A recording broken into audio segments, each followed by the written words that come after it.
Class 9 की exercise 13.4 का question number 9 है हमारे पास। क्वेश्चन में हमसे बोला गया है a right circular cylinder just encloses a sphere of radius R see figure. तो हमें यहाँ पर एक फिगर गिवन है, उसके अंदर एक राइट सर्कुलर सिलेंडर के अंदर जो है एक स्फेयर यानी कि एक गोलाकार एक ऑब्जेक्ट रखा हुआ है।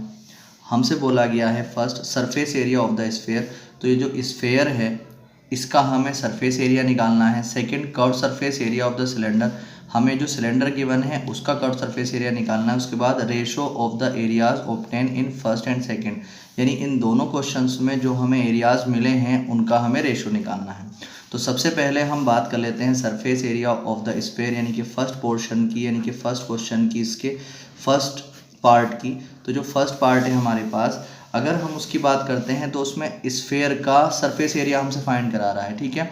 जबकि हमसे बोला गया है कि जो स्फेयर है उसकी जो रेडियस है वो कितनी है, r सेंटीमीटर है। तो अगर हम इसको अगर इसका ये सेंटर है तो इसकी जो रेडियस है वो r सेंटीमीटर हो जाएगी। तो इसकी रेडियस जो है वो कितनी है, r है, ठीक है। तो अब हम क्या कर सकते हैं, अगर हमें इसका सरफेस एरिया निकालना हो तो सरफेस एरिया ऑफ स्फेयर, तो स्फेयर का जो सरफेस एरिया का फॉर्मूला होता है वो क्या होता है, 4πr²। अगर हम यहाँ पर देखते हैं तो यहाँ पर जो रेडियस है r है वो r ही है, तो ये इसका जो सरफेस एरिया आ जाएगा वो 4πr² ही आ जाएगा, ठीक है। अगर हम सेकंड वाले क्वेश्चन की बात करते हैं इसके कि curve surface area of the cylinder, हमें सिलेंडर का कर्व सरफेस एरिया निकालना पड़ेगा। अब जो सरफेस एरिया होता है सिलेंडर का उसका फॉर्मूला होता है 2πrh। तो 2π तो हमें मालूम होता है कांस्टेंट है, हमें r की ज़रूरत पड़ेगी और h की ज़रूरत पड़ेगी, ठीक है। तो अगर हम बात करते हैं जब स्फेयर इस सिलेंडर के अंदर रखा हुआ है और पूरा फिक्स आ रहा है तो जो रेडियस इसकी होगी वही रेडियस इसकी होगी, ठीक है। वही रेडियस जो होगी सिलेंडर की होगी, ठीक। तो इसकी जो रेडियस होगी r ही होगी। दूसरा हमें ज़रूरत पड़ेगी h की। तो अगर हम h की बात करते हैं और अब स्फेयर को अगर हम देखते हैं तो ये भी तो रेडियस होगी स्फेयर की, और यहाँ से यहाँ तक भी तो ये रेडियस होगी स्फेयर की। और अगर हम इसको ध्यान से देखते हैं तो ये हाइट है किस चीज़ की, सिलेंडर की। तो इस तरीके से हम कह सकते हैं h जो हो जाएगा वो 2r के इक्वल हो जाएगा, r प्लस r। तो h इज इक्वल टू हो जाएगा r प्लस r, यानी h इज इक्वल टू कितना आ जाएगा, 2r के इक्वल आ जाएगा।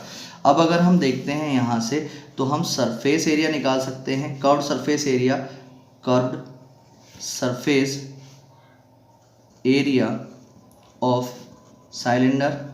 जब सिलेंडर का सरफेस एरिया निकालेंगे तो फॉर्मूला होता है 2πrh।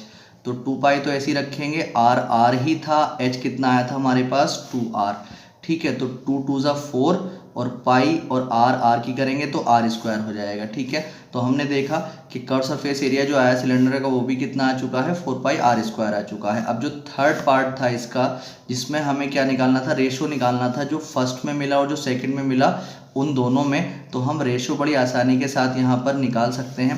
इसका जो फर्स्ट में जो सरफेस एरिया मिला था वो क्या मिला था, 4πr², और जो सेकंड वाले का जो हमें आंसर मिला था वो कितना मिला था, 4πr²। अगर हम देखें तो इससे पूरा पूरा कट जाएगा, 1/1 आ जाएगा। तो 1/1 यानी रेशो कितना आ गया हमारे पास, 1:1, ये इसका आंसर।